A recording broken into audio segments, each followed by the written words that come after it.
नारायण नारायण नारायण नारायण। श्रीमद्भागवत दशम स्कंध अथ द्वितीयोऽध्यायः। दूसरा अध्याय भगवान का गर्भ प्रवेश और देवताओं द्वारा गर्भ स्तुति। श्री सुखदेव जी कहते हैं, परीक्षित, कंस एक तो स्वयं बड़ा बली था और दूसरे मगध नरेश जरासंध की उसे बहुत बड़ी सहायता प्राप्त थी। तीसरे उसके साथी थे प्रलंबासुर, बकासुर, चाणूर, तृणावर्त, अघासुर, मुष्टिक, अरिष्टासुर, द्विविद, पूतना, केशी और धेनुक तथा बाणासुर और भौमासुर आदि बहुत से दैत्य राजा उसके सहायक थे। इनको साथ लेकर वह यदुवंशियों को नष्ट करने लगा। वे लोग भयभीत होकर गुरु, पंचाल, केकय, शाल्व, विदर्भ, निषघ, विदेह और कोसल आदि देशों में जा बसे। कुछ लोग ऊपर ऊपर से उसके मन के अनुसार काम करते हुए उसकी सेवा में लगे रहे। जब कंस ने एक एक करके देवकी के 6 बालक मार डाले, तब देवकी के 7वें गर्भ में भगवान के अंश स्वरूप श्री शेष जी, जिन्हें अनंत भी कहते हैं, पधारे। शेष भगवान ने विचार किया कि रामावतार में मैं छोटा भाई बना, इसी से मुझे बड़े भाई की आज्ञा माननी पड़ी और वन जाने से मैं उन्हें रोक नहीं सका। श्री कृष्णावतार में मैं बड़ा भाई बनकर भगवान की अच्छी सेवा कर सकूंगा, इसलिए वे श्री कृष्ण से पहले ही गर्भ में आ गए। आनंद स्वरूप शेष जी के गर्भ में आने के कारण देवकी को स्वाभाविक ही हर्ष हुआ, परंतु कंस शायद इसे भी मार डाले, इस भय से उनका शोक भी बढ़ गया। विश्वात्मा भगवान ने देखा कि मुझे ही अपना स्वामी और सर्वस्व मानने वाले यदुवंशी कंस के द्वारा बहुत ही सताए जा रहे हैं। तब उन्होंने अपनी योग माया को यह आदेश दिया, देवी कल्याणी, तुम ब्रज में जाओ। वह प्रदेश ग्वालों और गौओं से सुशोभित है। वहाँ नंद बाबा के गोकुल में वसुदेव की पत्नी रोहिणी निवास करती है। उनकी और भी पत्नियां कंस से डरकर गुप्त स्थानों में रह रही हैं। इस समय मेरा वह अंश, जिसे शेष कहते हैं, देवकी के उदर में गर्भ रूप से स्थित है। उसे वहाँ से निकालकर तुम रोहिणी के पेट में रख दो। कल्याणी, अब मैं अपने समस्त ज्ञान, बल आदि अंशों के साथ देवकी का पुत्र बनूंगा और तुम नंद बाबा की पत्नी यशोदा के गर्भ से जन्म लेना। तुम लोगों को मुंह मांगे वरदान देने में समर्थ होगी। मनुष्य तुम्हें अपनी समस्त अभिलाषाओं को पूर्ण करने वाली जानकर धूप, दीप, नैवेद्य एवं अन्य प्रकार की सामग्रियों से तुम्हारी पूजा करेंगे। पृथ्वी में लोग तुम्हारे लिए बहुत से स्थान बनाएंगे और दुर्गा, भद्रकाली, विजया, वैष्णवी, कुमुदा, चंडिका, कृष्णा, माधवी, कन्या, माया, नारायणी, ईशानी, शारदा और अंबिका आदि बहुत से नामों से पुकारेंगे। देवकी के गर्भ में से खींचे जाने के कारण शेष जी को लोग संसार में संकर्षण कहेंगे, लोक रंजन के कारण राम कहेंगे और बलवानों में श्रेष्ठ होने के कारण बलभद्र भी कहेंगे। जब भगवान ने इस प्रकार आदेश दिया, तब योग माया ने जो आज्ञा ऐसा कहकर उनकी बात शिरोधार्य की और उनकी परिक्रमा करके वे पृथ्वी लोक में चली आई तथा भगवान ने जैसा कहा था वैसे ही किया। जब योग माया ने देवकी का गर्भ ले जाकर रोहिणी के गर्भ में रख दिया, तब पूर्ववासी बड़े दुख के साथ आपस में कहने लगे, हाय बेचारी देवकी का यह गर्भ तो नष्ट ही हो गया। भगवान भक्तों को अभय करने वाले हैं, वे सर्वत्र सब रूप में हैं, उन्हें कहीं आना जाना नहीं है, इसलिए वे वसुदेव जी के मन में अपनी समस्त कलाओं के साथ प्रकट हो गए। भगवान अपि विश्वात्मा भक्तानाम भयंकरः आविवेशांश भागेन मन आनक दुंदुभेः। उसमें विद्यमान रहने पर भी अपने को अव्यक्त से व्यक्त कर दिया। भगवान की ज्योति को धारण करने के कारण वसुदेव जी सूर्य के समान तेजस्वी हो गए। उन्हें देखकर लोगों की आंखें चौंधिया जाती, कोई भी अपने बल वाणी या प्रभाव से उन्हें दबा नहीं सकता था। भगवान के उस ज्योतिर्मय अंश को, जो जगत का परम मंगल करने वाला है, वसुदेव जी के द्वारा आधान किए जाने पर देवी देवकी ने ग्रहण किया। ततो जगन मंगलम अच्युतांशम समाहितम शूरसुतेन देवी दधार सर्वात्मकम आत्मभूतम काष्ठा यथानंदकरम मनस्तः। जैसे पूर्व दिशा चंद्र देव को धारण करती है, वैसे ही शुद्ध सत्व से संपन्न देवी देवकी ने विशुद्ध मन से सर्वात्मा एवं आत्मस्वरूप भगवान को धारण किया। भगवान सारे जगत के निवास स्थान हैं, देवकी उनका भी निवास स्थान बन गई, परंतु घड़े आदि के भीतर बंद किए हुए दीपक का और अपनी विद्या दूसरे को न देने वाले ज्ञान खल की श्रेष्ठ विद्या का प्रकाश चारों ओर जैसे नहीं फैलता, वैसे ही कंस के कारागार में बंद देवकी की भी उतनी शोभा नहीं हुई। देवकी के गर्भ में भगवान विराजमान हो गए थे। उसके मुख पर पवित्र मुस्कान थी और उसके शरीर की कांति से बंदी ग्रह जगमगाने लगा था। जब कंस ने उसे देखा, तब वह मन ही मन कहने लगा, अब की बार मेरे प्राणों के ग्राहक विष्णु ने इसके गर्भ में अवश्य ही प्रवेश किया है, क्योंकि इसके पहले देवकी कभी ऐसी न थी। अब इस विषय में शीघ्र से शीघ्र मुझे क्या करना चाहिए? देवकी को मारना तो ठीक न होगा, क्योंकि वीर पुरुष स्वार्थवश अपने पराक्रम को कलंकित नहीं करते। एक तो यह स्त्री है, दूसरे बहिन और तीसरे गर्भवती है। इसको मारने से तो तत्काल ही मेरी कीर्ति, लक्ष्मी और आयु नष्ट हो जाएगी। वह मनुष्य तो जीवित रहने पर भी मरा हुआ ही है, जो अत्यंत क्रूरता का व्यवहार करता है। उसकी मृत्यु के बाद लोग उसे गाली देते हैं। इतना ही नहीं, वह देहाभिमानियों के योग्य घोर नरक में भी अवश्य जाता है। यद्यपि कंस देवकी को मार सकता था, किंतु स्वयं ही वह इस अत्यंत क्रूरता के विचार से निवृत्त हो गया।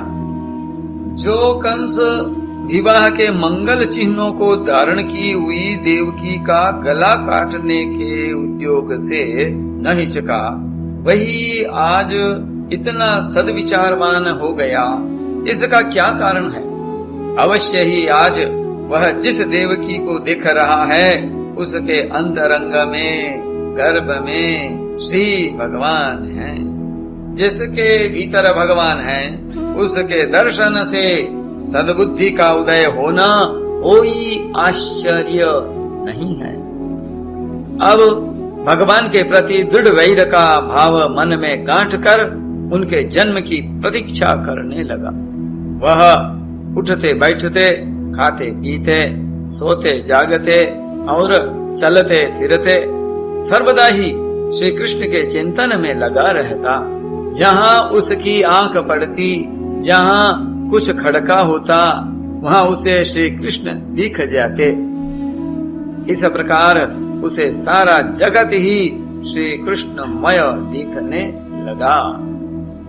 परीक्षित, भगवान शंकर और ब्रह्मा जी कंस के कैद खाने में आए। उनके साथ अपने अनुचरों के सहित समस्त देवता और नारद आदि ऋषि भी थे। वे लोग सुमधुर वचनों से सबकी अभिलाषा पूर्ण करने वाले श्री हरि की इस प्रकार स्तुति करने लगे। सत्यव्रतम सत्यपरम त्रिसत्यम सत्यस्य योनिं निहितं च सत्ये सत्यस्य सत्यमृत सत्यनेत्रं सत्यात्मकं त्वां शरणं प्रपन्नाः। प्रभो, आप सत्य संकल्प हैं। सत्य ही आपकी प्राप्ति का श्रेष्ठ साधन है। सृष्टि के पूर्व, प्रलय के पश्चात और संसार की स्थिति के समय इन असत्य अवस्थाओं में भी आप सत्य हैं। पृथ्वी, जल, तेज, वायु और आकाश, इन 5 दृश्यमान सत्यों के आप ही कारण हैं और उनमें अंतर्यामी रूप से विराजमान भी हैं। आप इस दृश्यमान जगत के परमार्थ स्वरूप हैं। आप ही मधुर वाणी और समदर्शन के प्रवर्तक हैं। भगवन, आप तो बस सत्य स्वरूप ही हैं। हम सब आपकी शरण में आए हैं। यह संसार क्या है? एक सनातन वृक्ष। इस वृक्ष का आश्रय है एक प्रकृति। इसके 2 फल हैं, सुख और दुख। 3 जड़ें हैं, सत्व, रज और तम। 4 रस हैं, धर्म, अर्थ, काम और मोक्ष। इसके जानने के 5 प्रकार हैं, श्रोत्र, त्वचा, नेत्र, रसना और नासिका। इसके 6 स्वभाव हैं, पैदा होना, रहना, बढ़ना, बदलना, घटना और नष्ट हो जाना। इस वृक्ष की छाल है 7 धातुएं, रस, रुधिर, मांस, मेद, अस्थि, मज्जा और शुक्र।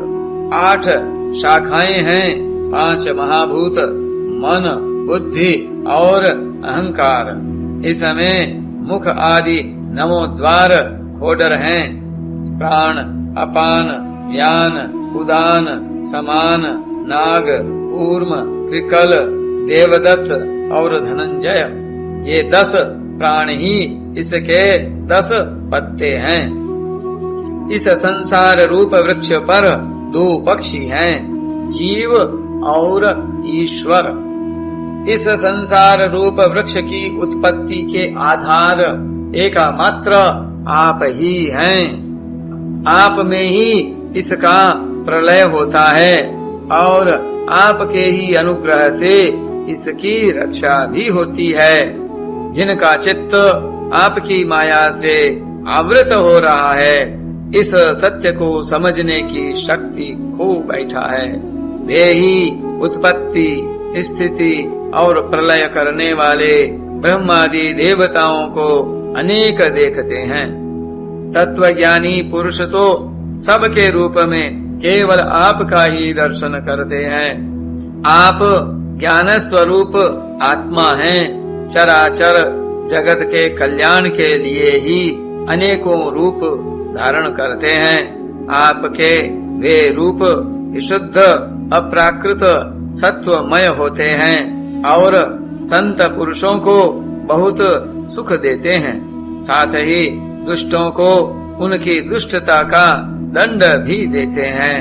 उनके लिए अमंगलमय भी होते हैं। कमल के समान कोमल अनुग्रह भरे नेत्रों वाले प्रभो, कुछ बिरले लोग ही आपके समस्त पदार्थों और प्राणियों के आश्रय स्वरूप रूप में पूर्ण एकाग्रता से अपना चित्त लगा पाते हैं और आपके चरण कमल रूपी जहाज का आश्रय लेकर इस संसार सागर को बछड़े के खुर के गड्ढे के समान अनायास ही पार कर जाते हैं। क्यों न हो, अब तक के संतों ने इसी जहाज से संसार सागर को पार जो किया है। परम प्रकाश स्वरूप परमात्मन आपके भक्तजन सारे जगत के निष्कपट प्रेमी सच्चे हितैषी होते हैं। वे स्वयं तो इस भयंकर और कष्ट से पार करने योग्य संसार सागर को पार कर ही जाते हैं, किंतु औरों के कल्याण के लिए भी वे यहाँ आपके चरण कमलों की नौका स्थापित कर जाते हैं। वास्तव में सत्पुरुषों पर आपकी महान कृपा है, उनके लिए आप अनुग्रह स्वरूप ही हैं। कमल नयन, जो लोग आपके चरण कमलों की शरण नहीं लेते तथा आपके प्रति भक्ति भाव से रहित होने के कारण जिनकी बुद्धि भी शुद्ध नहीं है, वे अपने को झूठ मूठ मुक्त मानते हैं। वास्तव में तो वे बद्ध ही हैं। वे यदि बड़ी तपस्या और साधना का कष्ट उठाकर किसी प्रकार ऊंचे से ऊंचे पद पर भी पहुंच जाएं, तो भी वहां से नीचे गिर जाते हैं। ये न्येरविन्दाक्ष विमुक्त मानिनस् त्वय्यस्त भावाद विशुद्ध बुद्धयः आरुह्य कृच्छ्रेण परम पदम ततः पतन्त्यधूनादृत युष्मदंग्रयः। परंतु भगवन, जो आपके अपने निज जन हैं, जिन्होंने आपके चरणों में अपनी सच्ची प्रीति जोड़ रखी है, वे कभी उन ज्ञानाभिमानियों की भांति अपने साधना मार्ग से गिरते नहीं। प्रभो, वे बड़े बड़े विघ्न डालने वालों की सेना के सरदारों के सिर पर पैर रखकर निर्भय विचरते हैं। कोई भी विघ्न उनके मार्ग में रुकावट नहीं डाल सकते, क्योंकि उनके रक्षक आप जो हैं। तथा न ते माधव ताव कहा क्वचित भ्रश्यन्ति मार्गात् त्वयि बद्ध सौहृदाः त्वयाभिगुप्ता विचरन्ति निर्भया विनायकानीकपमूर्धसु प्रभो। आप संसार की स्थिति के लिए समस्त देहधारियों को परम कल्याण प्रदान करने वाला विशुद्ध सत्वमय सच्चिदानंदमय परम दिव्य मंगल विग्रह प्रकट करते हैं। उस रूप के प्रकट होने से ही आपके भक्त वेद, कर्मकांड, अष्टांग योग, तपस्या और समाधि के द्वारा आपकी आराधना करते हैं। बिना किसी आश्रय के वे किसकी आराधना करेंगे। प्रभो, आप सबके विधाता हैं। यदि आपका यह विशुद्ध सत्वमय निज स्वरूप न हो, तो अज्ञान और उसके द्वारा होने वाले भेदभाव को नष्ट करने वाला अपरोक्ष ज्ञान ही किसी को न हो। जगत में दिखने वाले तीनों गुण आपके हैं और आपके द्वारा ही प्रकाशित होते हैं, यह सत्य है। परंतु इन गुणों की प्रकाशक वृत्तियों से आपके स्वरूप का केवल अनुमान ही होता है, वास्तविक स्वरूप का साक्षात्कार नहीं होता। आपके स्वरूप का साक्षात्कार तो आपके इस विशुद्ध सत्वमय स्वरूप की सेवा करने पर आपकी कृपा से ही होता है। भगवन, मन और वेदवाणी के द्वारा केवल आपके स्वरूप का अनुमान मात्र होता है, क्योंकि आप उनके द्वारा दृश्य नहीं, उनके साक्षी हैं। इसलिए आपके गुण, जन्म और कर्म आदि के द्वारा आपके नाम और रूप का निरूपण नहीं किया जा सकता। फिर भी प्रभु, आपके भक्तजन उपासना आदि क्रिया योगों के द्वारा आपका साक्षात्कार तो करते ही हैं। जो पुरुष आपके मंगलमय नामों और रूपों का श्रवण, कीर्तन, स्मरण और ध्यान करता है, शृण्वन् गृणन् संस्मरयंश्च चिन्तयन् नामानि रूपाणि च मंगलानि ते, और आपके चरण कमलों की सेवा में ही अपना चित्त लगाए रहता है, उसे फिर जन्म मृत्यु रूप संसार के चक्र में नहीं आना पड़ता। क्रियासु यस्त्वच्चरणारविन्दयोराविष्ट चेता न भवाय कल्पते। संपूर्ण दुखों के हरने वाले भगवन आप सर्वेश्वर हैं। यह पृथ्वी तो आपका चरण कमल ही है। आपके अवतार से इसका भार दूर हो गया है। धन्य है प्रभो, हमारे लिए यह बड़े सौभाग्य की बात है कि हम लोग आपके सुंदर सुंदर चिन्हों से युक्त चरण कमलों के द्वारा विभूषित पृथ्वी को देखेंगे और स्वर्गलोक को भी आपकी कृपा से कृतार्थ देखेंगे। प्रभु, आप अजन्मा हैं। यदि आपके जन्म के कारण के संबंध में हम कोई तर्क न करें तो कहीं तो यही कह सकते हैं कि यह आपका एक लीला विनोद है। ऐसा कहने का कारण यह है कि आप तो द्वैत के लेश से रहित सर्वाधिष्ठान स्वरूप हैं और इस जगत की उत्पत्ति, स्थिति तथा प्रलय अज्ञान के द्वारा आप में आरोपित हैं। प्रभो, आपने जैसे अनेकों बार मत्स्य, हयग्रीव, कच्छप, नृसिंह, वराह, हंस, राम, परशुराम और वामन अवतार धारण करके हम लोगों की और तीनों लोकों की रक्षा की है, वैसे ही आप इस बार भी पृथ्वी का भार हरण कीजिए। यदुनंदन, हम आपके चरणों में वंदना करते हैं। देवकी जी को संबोधित करके ब्रह्मा जी बोले, माता जी, यह बड़े सौभाग्य की बात है कि आपकी कोख में हम सबका कल्याण करने के लिए स्वयं भगवान पुरुषोत्तम अपने ज्ञान, बल आदि अंशों के साथ पधारे हैं। अब आप कंस से तनिक भी मत डरिए। अब तो वह कुछ ही दिनों का मेहमान है।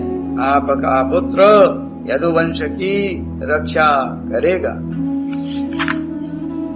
श्री शुकदेव जी कहते हैं, परीक्षित, ब्रह्मादि देवताओं ने इस प्रकार भगवान की स्तुति की। उनका रूप यह है, इस प्रकार निश्चित रूप से तो कहा नहीं जा सकता। सब अपनी अपनी मति के अनुसार उसका निरूपण करते हैं। इसके बाद ब्रह्मा और शंकर जी को आगे करके देवगण स्वर्ग में चले गए। नारायण नारायण नारायण।